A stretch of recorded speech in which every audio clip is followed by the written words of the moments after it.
जय सद्गुरु। मी दामिनी रसोई से जिंदगी तक मध्ये तुमचं मनापासून स्वागत। सखींनो, आज आहे आपला 5वा भाग। त्या 5व्या भागामध्ये आपण करणार आहोत शाही बीटरूट मोदक। किती मस्त झालेले आहे शाही बीटरूट मोदक। तर चला सखींनो, आपण बनवायला घेऊया। आपल्याला लागणार आहे गूळ, खसखस, जायफळ वेलचीची पावडर। हे बघा, हे आहे मिठाई मीठ। हे पेड्यासारखं लागतं आणि खूप छान लागतं, म्हणजे टेस्ट माव्याची पूर्णपणे येते त्याच्यामध्ये। आणि आहे खारीकची पावडर, मनुका, काजू, पिस्ता, टरबूजाच्या बिया, बदाम, हा खोबऱ्याचा खीस आहे बारीक, आणि मी मिक्सर मध्ये आणखीन बारीक करून घेतलेला आहे।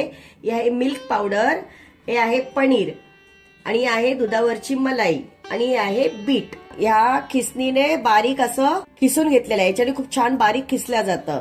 तर चला सुरुवात करूया आपण बनवण्यासाठी। ड्रायफ्रूटचे बारीक तुकडे केलेत आणि मस्तपैकी आता तूप 1-2 चमचे तूप घालून त्याच्यामध्ये छानसे असे खरपूस मी परतून घेत आहे। आता हे आपलं परतत आलेलं आहे, त्याच्यामध्ये आपण घालणार आहोत खसखस। खसखसमुळे छान मोदकांना छान चव येते। मनुके, ही आपण केलेली आहे खारीक पावडर, छान आपण परतून घेऊया। हे बघा, हे आता आपण मस्तपैकी आपलं परतून झालेलं आहे, आपण काढून घेऊया। सुगंध किती छान येतोय बघा। 1-2 चमचे तूप टाकून घेऊया, आणि हे बीट आहे ना, जे आपण खिसून घेतलेले, ते बीट मस्तपैकी त्या तुपामध्ये परतून घेऊया।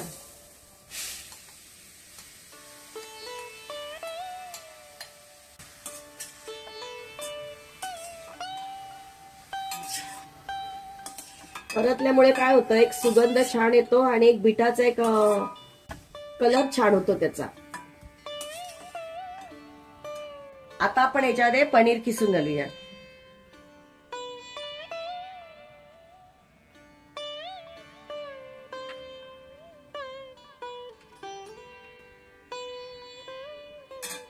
आता आपण याच्यामध्ये पनीर किसून घेतलेलं आहे, ते थोडंसं परतून घेऊया आपण।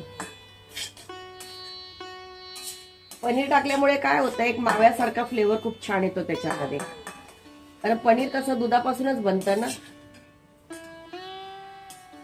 एक छानशी टेस्ट येणार त्याच्यामुळे। 1-2 मिनिटं आपण पनीर परतून घेऊया। आता आपण मिल्क पावडर घालणार आहोत त्याच्यामध्ये, कोकोनट पावडर,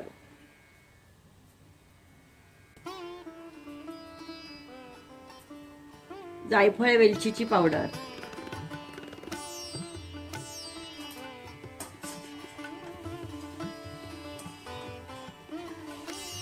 आता आपण त्याच्यामध्ये मलाई घालणार आहोत। ही घरची मलाई आपण केलेली, दुधावरची रोज साई काढलेली ती मलाई आहे।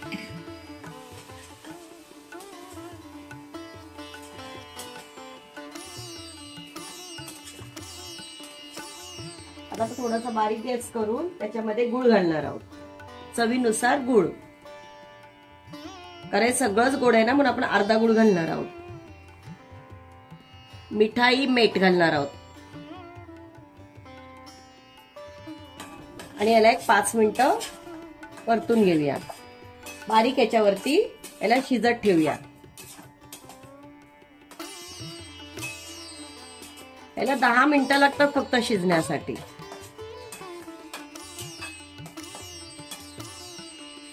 आता आपण याच्यामध्ये सुका मेवा घालणार, जो आपण फ्राय केलेला होता तो, आणि याला आता आपण थोडासा मोठा गॅस करूया 2 मिनिटं परतण्यासाठी।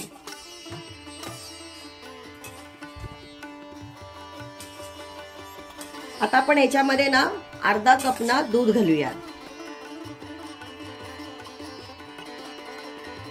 आणि याला आता आपण 10 ते 15 मिनिटं शिजत ठेवूया। पूर्ण आपण आठवून घ्यायचं, आणि नेहमी असं मध्ये मध्ये हलवायचं, नाहीतर काय होणार, खाली लागायची भीती असते।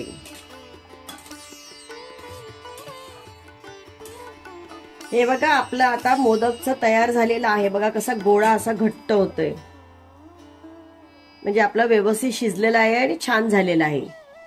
चला आता याला आपण थंड करून मोदक बनवून घेऊया। आता आपलं सारण थंड झालेलं आहे। हे बघा, हे मोदक बनवण्याचं हे मोदक यंत्र आहे, हा साचा आहे मोदकचा। आपण आता काय करूया, ह्याच्यामध्ये मोदक करूया।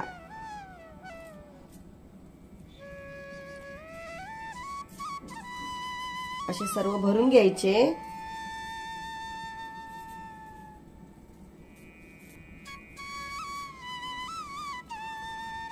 हे बघा, हे आपलं भरून झालेलं आहे। आता आपण असं बंद करूया। हे बघा, हे पूर्ण असं आहे ना दाबून घ्यायचं, म्हणजे डिझाईन छान येते त्याच्यामध्ये। आणि हे असं पूर्ण दाबून घ्यायचं याच्यामध्ये पण। आणि जर कमी पडलं तर परत थोडंसं आपण सारण टाकायचं आणि व्यवस्थित प्रेस करायचं, आणि वरती जास्त असेल ते असं काढून टाकायचं। आता आपण बघूया, हळूच असं उघडायचं। हे बघा, डिझाईन छान आली ना। आता एक साईडने ओपन झालं, दुसऱ्या साईडने पण ओपन हळूच करायचं, म्हणजे मोदक व्यवस्थित येतो। हे बघा किती छान मोदक आलेलं आहे।